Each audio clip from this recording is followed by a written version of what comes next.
Thank you very much. Գյումրիում կայացավ Կյոկուշին կարատեի Ասիայի բաց առաջնությունը, այն իր պատմության մեջ առաջին անգամ անցկացվեց Հայաստանում, երկօրյա մրցաշարը իր հարկի տակ ընդունեց Գյումրին։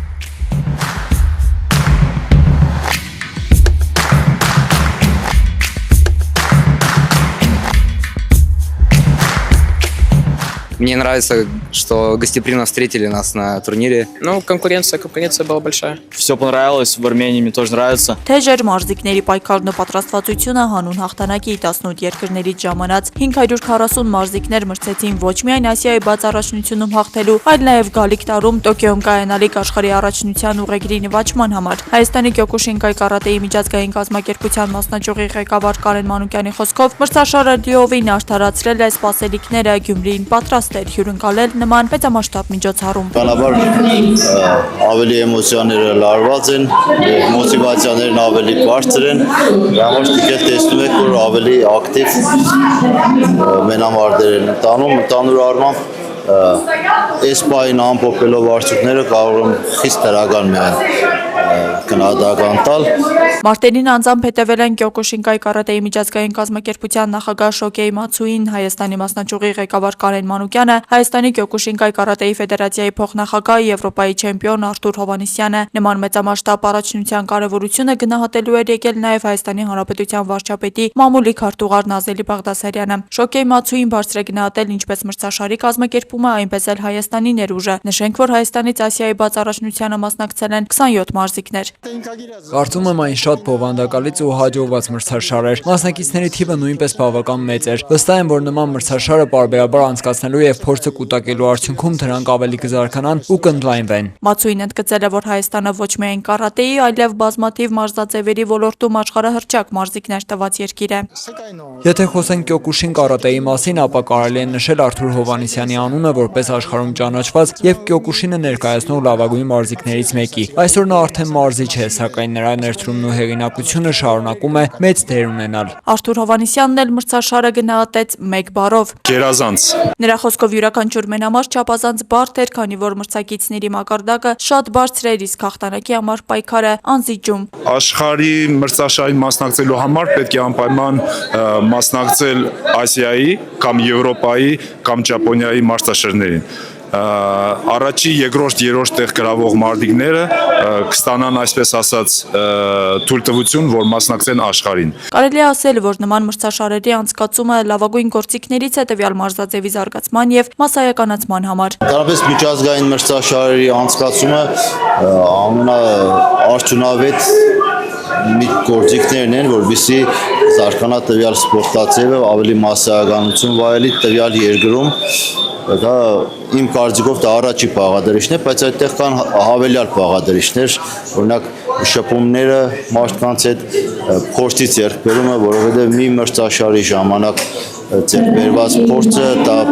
բազմաթիվ ու բազմականակ մարզումներից ավելի բարձր է։ Պարգևատրման արարողության ընթացքում հաղթողներն արժանացան գավաթների եւ մեդալների, սակայն ուշադրության կենտրոնում էին նաեւ մրցաշարի կազմակերպիչները։ Կարեն Մանուկյանը եւ Արթուր Հովհաննիսյանը Շոկեյ Մացուի կողմից արժանացան 6-րդ դանի սև գոտու բարձրագույն վարպետական այս աստիճանը շնորհվում է տարիների նվիրված աշխատանքի, մարզական ձեռքբերումների եւ Կյոկուշին կարատեի զարգացման գործում ունեցած նշանակալի ավանդի համար։ Մրցաշարի ավարտից հետո նախատեսվել էր նաև բացառիկ սեմինար Շոկեյ Մացուի մասնակցությամբ։ Վարպետության դասը հնարավորություն տվեց մասնակիցներին գիտելիքներ ստանալ անմիջապես համաշխարհային կառույցի ղեկավարից եւ ծանոթանալ Կյոկուշինի միջազգային չափանիշներին։ Աստղիկ Խաչատրյան, Խանո Վանեսյան, այսօր։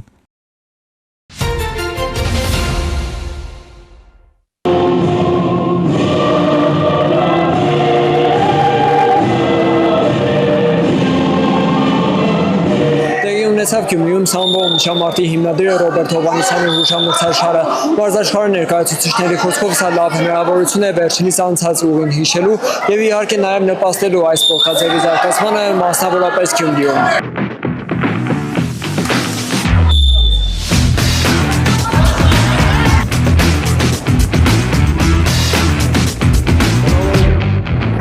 Ռոբերտ Հովհաննիսյանը նախ եղել է մարզիկ, եղել է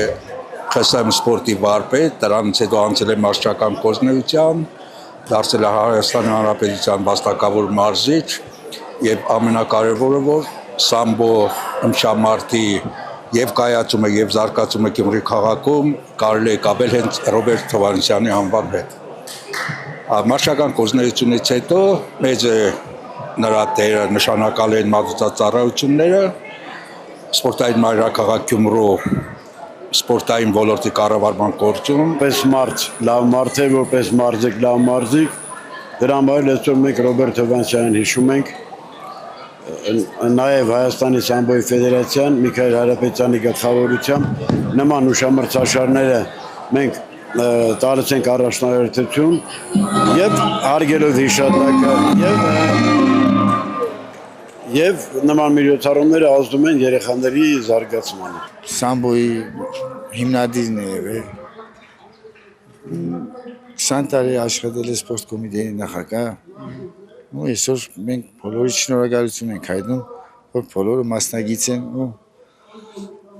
ներկային ստեղ Գյումրիում սամբո ըմշամարտի հիմնադիրը Ռոբերտ Հովհաննիսյանի հիշատակին նվիրված հուշամրցաշարին ներկա էր նաև Շիրակի մարզպետ Դավիթ Արուշանյանը։ Վերջինս կարևորեց այս սպորտային միջոցառումը, որը պատմում է հայ մեծանուն մարզիկի ներդրման ու անցած ուղու մասին։ Շատ կարևոր է նման մրցաշարերը,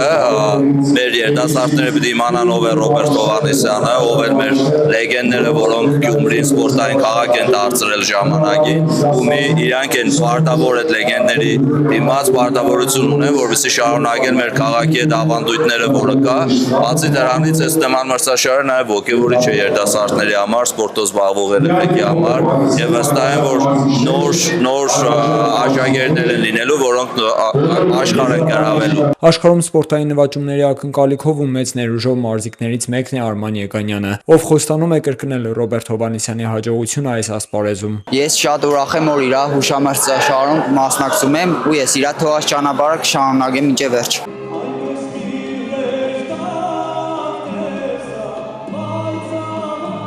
Ներկաների խոսքով սա ոչ միայն հիշատակի, այլ խոստման մրցաշար էր, որով յուրաքանչյուր մարզիկ խոստանում է բարձր պահել Հայաստանի դրոշը իրենց սպորտային նվաճումներով։ Հրաչ Սահակյան, Խան Հովհաննիսյան, այսօր։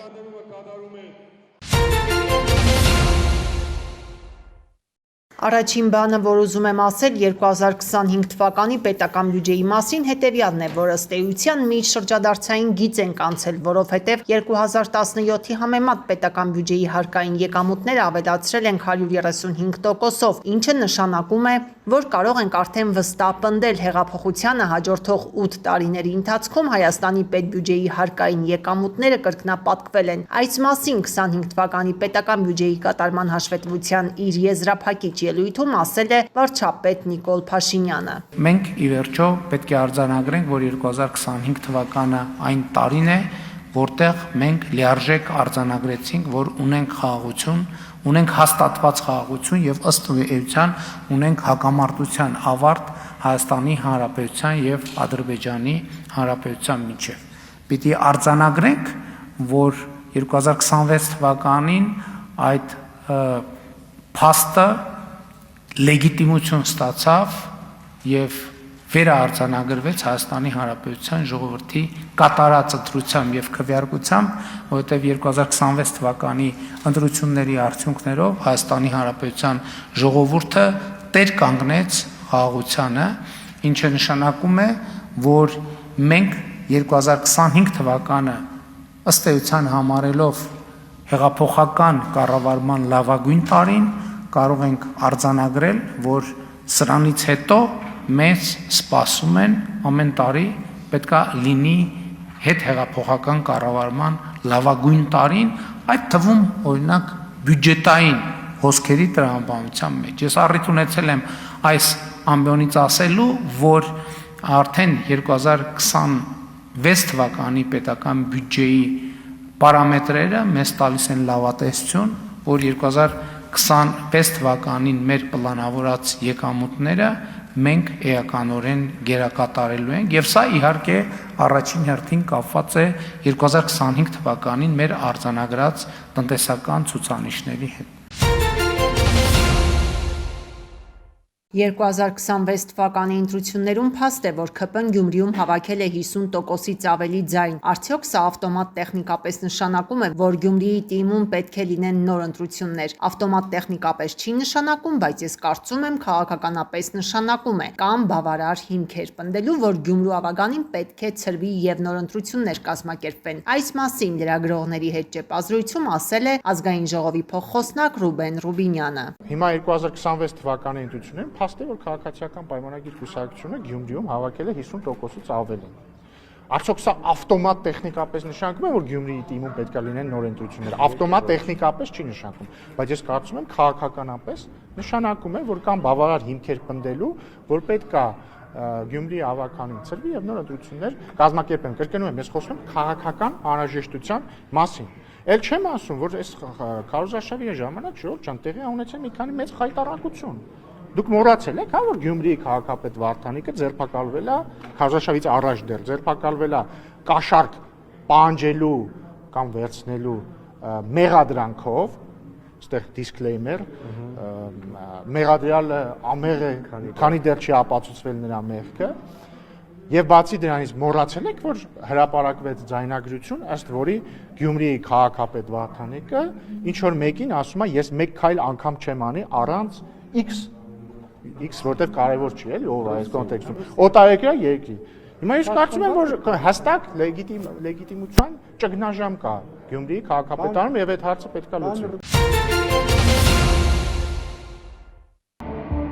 Հայաստանի Հանրապետության հակակոռուպցիոն կոմիտեի ծառայողների կողմից իրականացված միջոցառումների արդյունքում փաստական տվյալներ են ստացվել այն մասին, որ Արարատի մարզի մի շարք բնակիչներ ուժեղ Հայաստան կուսակցության Մասիս համայնքի գրասենյակի ներկայացուցիչներից պահանջել են իրենց տալ ընտրակաշառք ազգային ժողովի ընտրություններին նշված կուսակցության օգտին քվեարկելու եւ համակիրներ հավաքագրելու պայմանով։ Նայ Արամ ջան, իրանք քեզանից ակնկալիքը մենակ ունեն, որ դու ոբշեմ այնտեղ ինչքան կարաս մասկալես էլի բայց որ բանալում եմ բաբդում եմ առանձին ասես ստեղը շեմ մի քիչ մարդը խնդիրներ ունի ճոմագլեք իքսել աստած կամենզերի ճոմագլեք բացի դրանից էլ ախպեր իրանք էլի օգտակար են լինելու քեզ էլի բացի այդ գործից քո համար էլի այդ բացի ուզում եմ ասեմ, իրանք քեզ ինչ ասեն, էդ էլ հենց նենց չի էլի օգտակար են լինելու։ Ոչ դե մարդեմ հեռախոսով խոսալու բան չի էլի։ Դե մարդ որ տեսնակ խոսակ, բայց ես իրանց հետ այսօր անձամբ կխոսամ։ Ասա մոգ ավտոդրա, ասա 80%-ով վարկը վեկալ է, ասա օգտեք դու այդ փողը անի մեզ փողը։ Դու այդ վարկը կայնես այդ տոկոսը հանի ախպեր, միջև աշուն ասա ես տեր եմ այդ։ Ես իրանց տենց եմ ասել, որ մեր կողմնակիցն է, որ Անի,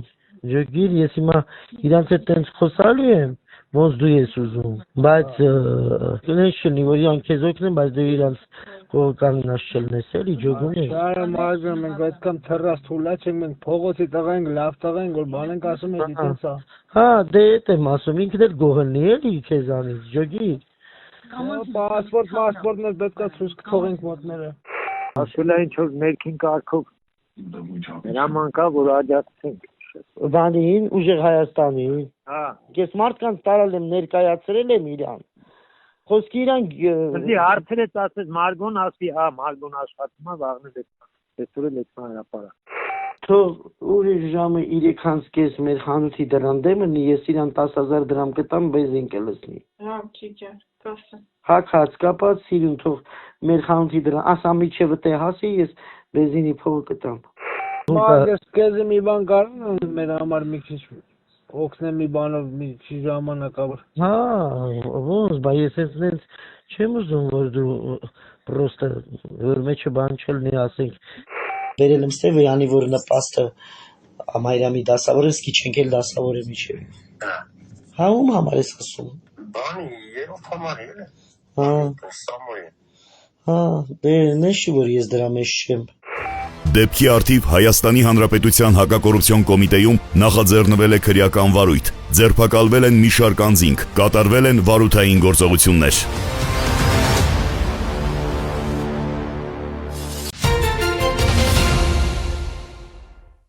Կոռուպցիոն բնույթի բազմաթիվ ընտրական հանցագործություններ, նախաձեռնված 125 քրեական վարույթ, 248 մեղադրյալ ու անազատության մեջ հայտնված 108 անձ։ Հակակոռուպցիոն կոմիտեն ամփոփել է վերջին մի քանի ամիսներին բացահայտված ընտրական հանցագործությունների դեպքերը։ Մենք մեր նախաքննության ընթացքում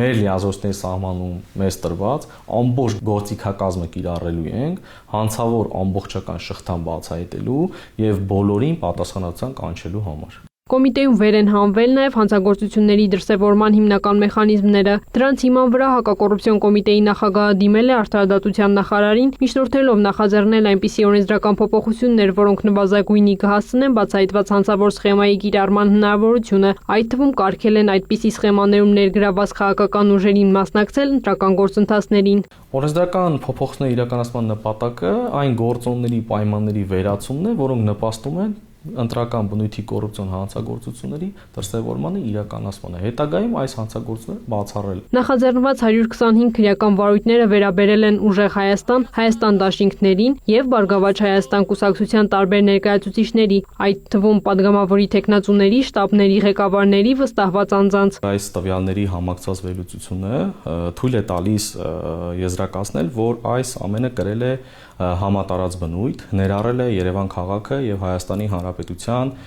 բոլոր մարզերն առանց բացառության։ Մեղադրյալներից 56-ը Երևանից են, որոնցից 52-ը փոխկապակցված են եղել Ուժեղ Հայաստան, իսկ 4-ը Հայաստան դաշինքների հետ։ Ըստ Ասատրյանի ընտրակաշառքի տրամադրման գործընթացները եղել են նախապես պլանավորած եւ համակարգված։ Տրվել են հստակ ցուցումներ, հեռախոսային խոսակցությունները ինտերնետային հավելվածների միջոցով վարելու մասով, ինչպես նաև ուզարկություններով հայտնաբերվել են գաղտնալսման կամ տեխնիկական վերահսկման սարքեր հայտնաբերող տեխնիկական միջոցներ։ Ընտրակաշառքի տրամադրումը քողարկելու համար հանցագործները ըստ հակակոռուպցիոնի հաճախ փորձել են կաշառքին օրինական տեսք հաղորդել, քաղաքացիներին ձևականորեն աշխատանքի են ընդունել, որոշ դեպքերում գումարներ են վճարել նաև որպես շտաբների ակտիվիստների կամ կամավորների։ Ոչ թե վճարվել է կոնկրետ այն պայմանագրով նախատեսված պարտավորությունների կատարման համար, այլ անձնական ընտրության համար, որպեսզի քվեարկեն կոնկրետ կուսակցության կամ դաշինքի օգտին, ինչպես նաև հավաքագրեն անձինք, խոսքը դրանց մերձավոր ազգականների մասին է կամ նրանց ազդեցության գոտում գտնվող անձանց մասին է, որոնք պետք է ապահովեին իրենց քվեները։ Բացահայտվել են նաև դեպքեր, երբ տեղամասային ընտրական հանձնաժողովների անդամ ընտրելիս նախապատվությունը տվել են ոչ թե մասնագետների, այլ նրանց, ովքեր համաձայնել են նախատեսված վարձատրությունը ստանալու պայմանով ապահովել ինչպես իրենց անձնական քվեարկությունը, այնպես էլ իրենց հավաքագրած որոշակի թվով ընտրողների քվեարկությունը տվյալ քաղաքական ուժի օգտին։ Նաև մի շարք դեպքերում օգտագործել են, այսպես ասած, թաղային հեղինակությունների, որոնք որոշակի գումարի դիմաց խոստացել են ապահովել քվեներ, իսկ այդ քվեն ապահովել են տարատեսակ ճնշումների միջոցով, խոչընդոտելով անձանց ազատ ընտրական իրավունքի իրականացումը։ Կատարվել են հարյուրավոր խուզարկություններ, որոնց ընթացքում հայտնաբերվել են ենթադրյալ ընտրակաշառք ստացած ավելի քան 1000 անձի տվյալ պարունակող ցուցակներ, տարբեր գրառումներով նոթատետրեր, էլեկտրոնային գրիչներ, բջջային հեռախոսներ եւ այլն։ Մենք խոսում ենք 125 քրեական վարույթի մասին, չէ՞, բայց 125 վարույթը կոնկրետ սխեմաներ բացահայտելը, պատասխանատուների շրջանակը բացահայտելը, քրեական պատասխանատվության կանչելը, մի քանի 100 դեպք կանխել է արդեն, որովհետև ցանկացած բացահայտում եւ այդ բացահայտումից բխող կանխարգելիչ միջոցառում մեծ կանխարգելիչ նշանակություն է ունեցել։ Կոմիտեից նշում են կոռուպցիոն բնույթի ընտրական հանցագործություններով դատարան է ուղարկվել մեղադրական եզրակացությամբ 21 քրեական վարույթ 90 անձի վերաբերյալ։ Քրիստինե Թորոսյան, Աշոտ Խաչատրյան։ Հունիսի 15-ին ժամը 14:45-ին Լոռու մարզային օպերատիվ կառավարման կենտրոն ստացված ահազանգի հիման վրա Փամբակ գետում շարունակվում են որոնողական աշխատանքները։ Վաղ առավոտից որոնողական աշխատանքները շարունակվել են, ներգրաված են Փրկարարծառայության 115, ոստիկանության 86 ծառայողներ, կամավորներ, ջրասուզակներ, անօդաչու թռչող սարքեր, օգտագործվում են նաև նավակներ ու այլ տեխնիկական միջոցներ։ Հիշեցնենք, որ նույն օրը ժամը 17:05-ին 112 է զանգահարել նաև մի քաղաքացի ու հայտնել, որ 7 եւ 13 տարեկան երկու երեխա Վանաձոր քաղաքի Նարեկացի փողոցի հասցեներից մեկից դուրս են եկել եւ չեն հասել նախատեսված վայր։ Շատ դաժան դեպք ա եղել, բան չունեմ ասելու, բայց մեր խելքից, վանաձորցիների խելքից, այդ տրուբեն այդտեղ ինչ գործ ունի, որ երեխեքն ընկնեն ջուրը։ Այդ տրուբեն նայ ես երեխա եմ եղել, հիշում եմ, ասում եմ, 86-87 թիվն է երկրաշարժից առաջ։ Այս Նարեկացի փողոցը կամուրջ էինք միացնեն այն ժամանակվա Մարքսի փողոցին։ Երկրաշարժը եղավ, այդ կամուրջի շինարարությունը դադարեց։ Իսկ այդ երկաթի այդ խողովակ, այդ հաստրուբեն, այդ շինարար վարպետները գցեցին կամ գետը, որ վրովը գնեմ գալիս էին, վազուվազ էին անում, սվարկաշինացություն էին անում մարդիկ։ Իրանց հարմարության համար։ Երկրաշարժը բանն եղավ, այդ ամեն ինչը դադարացվեց, ով ինչ հասավ ալան, թալանին, գրփին, կերան, այդ տրուբեն թենցել մնաց։ Ու այդ տրուբեն մինչև հիմա մնում, ինչքան մարդու գլուխ ա կերել, հղիկին էլ անգել, երեխեք էլ են ընկել, թաղամասից, ինչքան մարդ ընկել, խեղդվել, մեռել, ու մեկի խելքը չի ասում, այդ տրուբեն հանեն այդտեղից հեռացնեն։ Հիմա էլ այս դեպքը կատարվեց, այդ տրուբեն հլա մնում ու համոզված եմ էլի չտեն հանել։ Ամբողջ թաղամասում լուրերը հենց պտտվում են, որ խողովակով անցնելուց երեխա մեկը ընկելա, փոքրը, այն մեծն էլ ձեռը գցելա որ օգնի, ինքն էլ սոթ հատվել, սղացելա, ինքն էլ ընկել ջուրը։ Ասում են երկու քույր են, ասկենալուց են ներքևը տրուբակա։ Ընկել են ջուրը, ես էլ եմ օգնելով, ասենք այդ տղեկին, թակարար ջոկատի բանի, միջև են զապրակ են սեզամի, գնացել եմ նայելով բան, ոչ մի հետ, ոչ մի բան։ Գետը վարարել է։ Շատ են մարդիկ օգտվում, դուք ես թաղամասի բնակիչ եք, չէ։ Այդ ռուբից հա շատ են օգտվում որպես անցնելու հատված։ Ասենք գիտես ում, ջահել տղեկը, բանը ջահել աշկեքը, որոնք ասենք մի քիչ հասակով են, 15-20 տարեկան, տարիքով ասենք, այն որ ջուրը տրուբի վրով գնեմ, այն ժամանակ չեն անցնեմ։ Բայց որ ջուրը բարակը մա տրուբ են չոր ա եղնում, ասենք, ով ռիսկով ա անցակել է։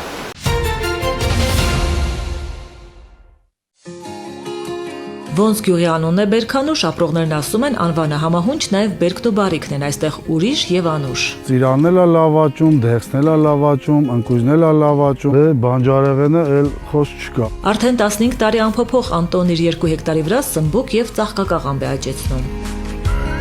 Սմբուկի սածիլները նախորդ տարվա բերքից ամբարած սերմերից է ստացել։ Մոտ 10 օր առաջ է դեռ վտի տարմատերով բույսերն արդեն հողին պահտվել, հուլիսի վերջ դաշտը բերք կտա։ Շատ լավ որակյալ ապրանք եմ ստանում, շուկա չել հասնում։ Կարող է հենց դաշտից էլ գան տանեն։ Մինչև հոկտեմբերի վերջ դեռ բերք են ունենում առևտուրանում, գործը սեզոնային է, մոտ 3.5 ամսում վաստակած գումարը բաշխում են այնպես, որ մինչև հաջորդ տարի հերիքի։ Գարցա գարունը բնականաբար այդ նույն էլի խնդիրը առաջանում է, որտեվ տենց շատ մեծ եկամուտներ չեն կարող ստանան, որպեսզի ասենք տենց ամբողջ տարին ու պլյուս գարնան աշխատանքներին բավականացնի։ Այս տարի անելիքն ավելի հեշտ կազմակերպվեց, կառավարության աջակցությամբ 2 միլիոն դրամ անտոկոս վարկ է վերցրել, գյուղատնտեսական աշխատանքներում գումարի որոշ մասն արդեն ներդրել, ընթացիկ էլ գործի մեջ անհրաժեշտ մյուս ծախսերը կհոգա, մինչև եկամուտ ստանալու սեզոնը կգա։ Այսօր ոչ մեկը ոչ մեկին պարկով գումար չի տրամադրում։ Մեր ղեկավարությունը տրամադրեց, այն որ ասում եմ մեր համ ընկերն է, համ բարեկամն է, մեր աշխատանքը կանգ չի առնում ու իր անունով էթում է։ Ագրոպարենային ոլորտին տրամադրվող վարկերի տոկոսադրույքների սուբսիդավորման ծրագիրն ապրիլի առաջին տասնօրյակում հաստատվեց։ Մայիսի վերջ արդեն բանկերից հավաքագրված տվյալներն արձանագրեցին, ֆինանսավորվել է մոտ 11,000 շահառու, շուրջ 20 միլիարդ դրամի վարկ է տրամադրվել այդ կարճ ժամանակահատվածում։ Նախապես մոտավոր կանխատեսվում էր, որ 40 միլիարդ դրամ կկազմի վարկային ընդհանուր պորտֆելն այս տարի։ Ծրագրի ընթացիկ պահանջարկը մինչդեռ արդեն կանխորոշում է, թիվը կգերազանցվի։ Ծրագրի շրջանակում տրամադրվում է 1-ից 2 միլիոն դրամի չափով վարկեր, երբ որ բանկերը վարկը տրամադրում են, պետք է առաջին 6 ամիսը սահմանեն արտոնյալ ժամկետ։ Սա հնարավորություն կտա, որպեսզի տնտեսավարողները կարողանան իրենց գյուղատնտեսական գործունեությունը իրականացնեն, եւ երբ որ արդեն բերք ստանան, կարողանան վաճառք կազմակերպեն եւ դրա շրջանակում արդեն մայր գումարի մարումները իրականացնեն։ Իսկ ամբողջությամբ տոկոսադրույքի սուբսիդավորումը իրականացնում է կառավարությունը։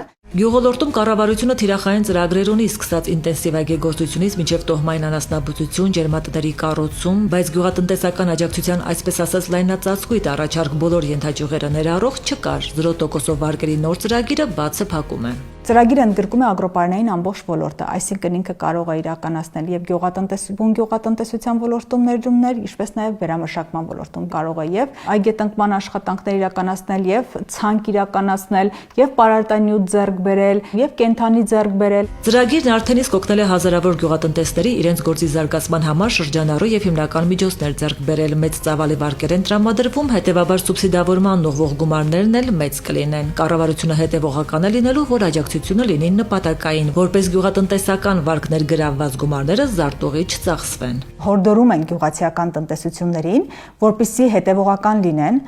ապահովեն այն բոլոր հիմքերը, որոնք որ կապացուցեն իրենց վարկային միջոցների նպատակային օգտագործումը, քանի որ խիստ վերահսկողություն է իրականացվելու եւ բանկերի եւ էկոնոմիկայի նախարարության տնտեսական զարգացման ֆինանսական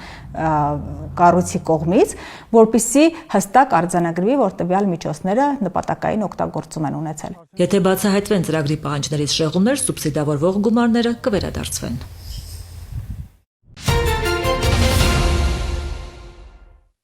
Իրանի հետ նախնական գործարքը կնքվել է, ձեռք բերված համաձայնությունների մանրամասները կհրապարակվեն շատ շուտով։ 7-ի խմբի գագաթնաժողովում Էմանուել Մակրոնի հետ հանդիպմանը հայտարարել է Դոնալդ Թրամփը։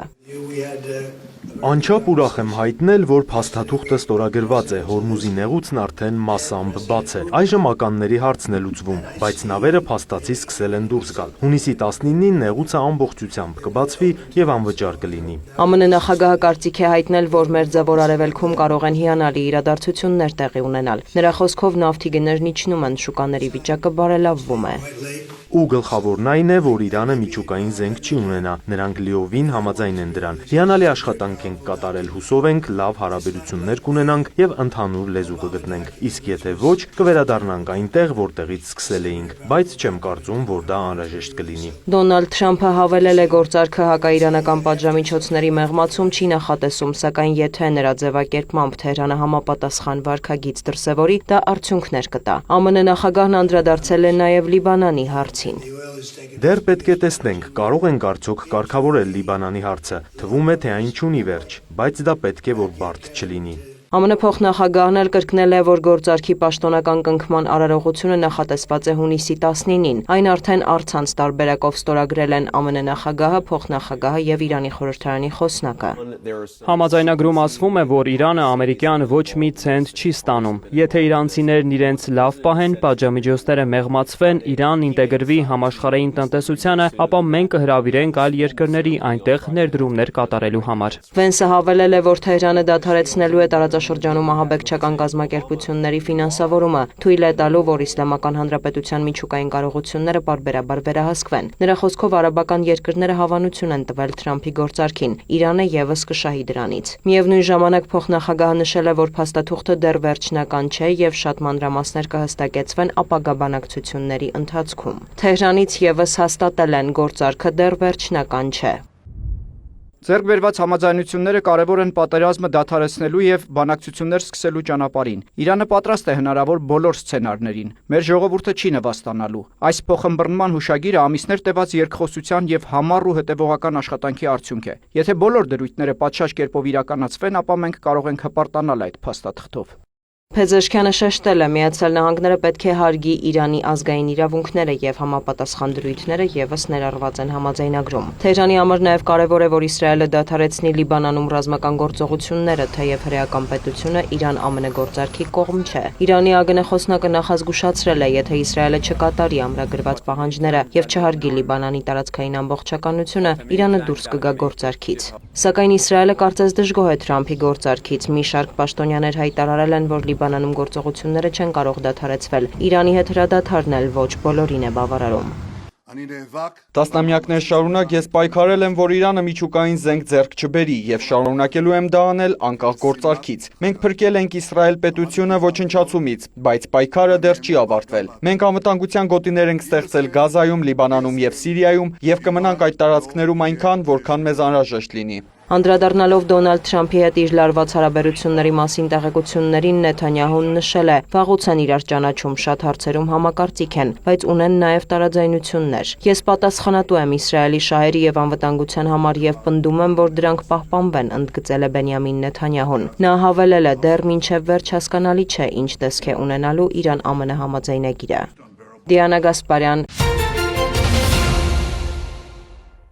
Փրկարար ծառայության տնօրեն ներքին գործերի նախարարի տեղակալ Արամ Ղազարյանը հունիսի 12-ին ընդունել է Հայաստանում Ռումինիայի Հանրապետության արտակարգ եւ լիազոր դեսպան Կորնելի Օնեսկուին։ Բարձր գնահատելով երկու երկրների միջև ձևավորված բարեկամական հարաբերություններն ու արդյունավետ համագործակցությունը, Արամ Ղազարյանն ընդգծել է քաղաքացիական պաշտպանության, աղետների ռիսկի կառավարման եւ արտակարգ իրավիճակների ոլորտներում փոխգործակցության զարգացման կարեւորությունը։ Արամ Ղազարյանը ներկայացրել է Փրկարար ծառայությունում իրականացվող բարեփոխումները միտված քաղաքացիական պաշտպանության համակարգի արդիականացմանը, կարողությունների զարգացմանն ու միջազգային չափանիշներին համապատասխանեցմանը։ Կողմերը կարևորել են մասնագիտական շփումների ընդլայնումը, համատեղ ուսումնական միջոցառումների անցկացումը, ինչպես նաև ժամանակակից տեխնոլոգիաների եւ միջազգային առաջավոր փորձի ներդրումը արտակարգ իրավիճակների կառավարման արդյունավետության բարձրացման նպատակով։ Դեսպան Կորնելի Օնեսկուն ներկայացրել է Ռումինիայի փորձը քաղաքացիական պաշտպանության եւ ճգնաժամային կառավարման ոլորտներում։ Նա նշել է, որ ռումինական կողմը շահագրգռված է Հայաստանի հետ համագործակցության հետագա խորացմամբ։ Կողմերը վերահաստատել են պատրաստակամությունը շարունակելու կառուցողական երկխոսությունը եւ իրականացնելու փոխադարձ հետաքրքրություն ներկայացնող նախաձեռնություններ, ընդգծելով, որ հայ-ռումինական համագործակցության զարգացումը նպաստում է երկու երկրների միջև վստահության ամրապնդմանն ու տարբեր ոլորտներում արդյունավետ փոխգործակցության ընդլայնմանը։